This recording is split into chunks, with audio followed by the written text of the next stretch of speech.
before the situation occurred in South Carolina or wherever.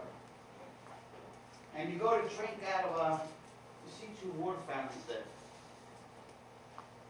And you drink out of this one because it looks cleaner. So what do they say?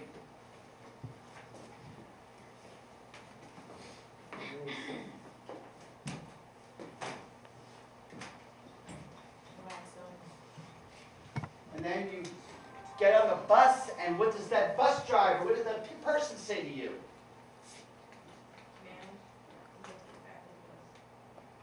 And then you go home, and you find your husband's dick in another. That's the shit you bring to your monologue. Not the fucking words of the play. Hit it.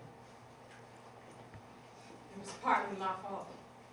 His dick is in another woman. I mean, I'm the one who came home early. It's not just his dick. It's 400 fucking years. There he was. Go after him. Or at least there his ass was, because that's pretty much all I could see. No, wait, I could see his ass, pair of legs wrapped around his waist. And I remember standing there thinking. Just conceived a child. Not yours. Better not fucking on my grandmother's dining room table.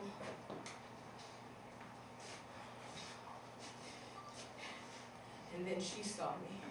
And there was all kinds of, oh my God, Richard, and a whole lot of reaching around for clothes that nobody could find.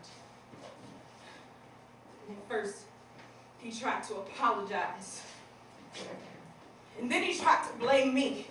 It's gonna hurt like a motherfucker to make it real. You know what? You've been loving this man for the rest of your first love ever. This is the shit you bring to the table. Make it real shit. He tried to blame me.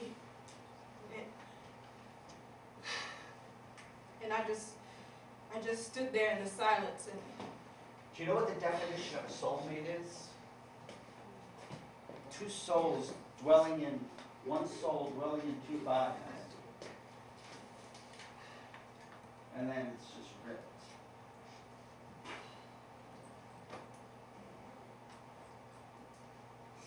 First he tried to blame me. Said it was my fault.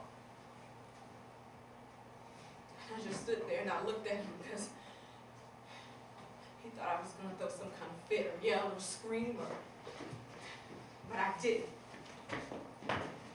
I stood there and I looked at him dead in his eyes. And then I went in the kitchen and I grabbed a bottle of furniture polish and Because I took it it's to not him. the house and the car and everything. You know what? You're living in the room for the fucking next couple of years. And I said, you better shine this goddamn table until I can see my fucking face in it. And he did, and I stood there and I watched him. I watched him to the table.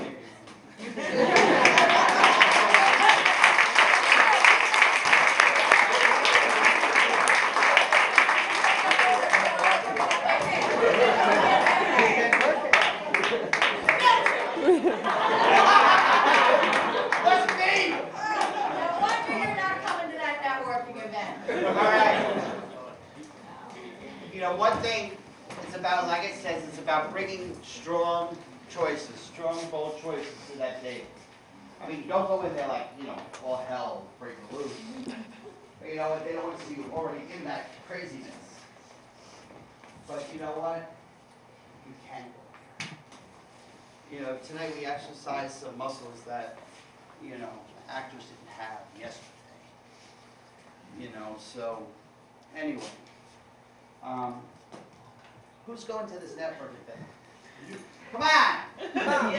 You mean you're just gonna go home, the rest of you? And do what? You what? Let him go home. I'm hungry.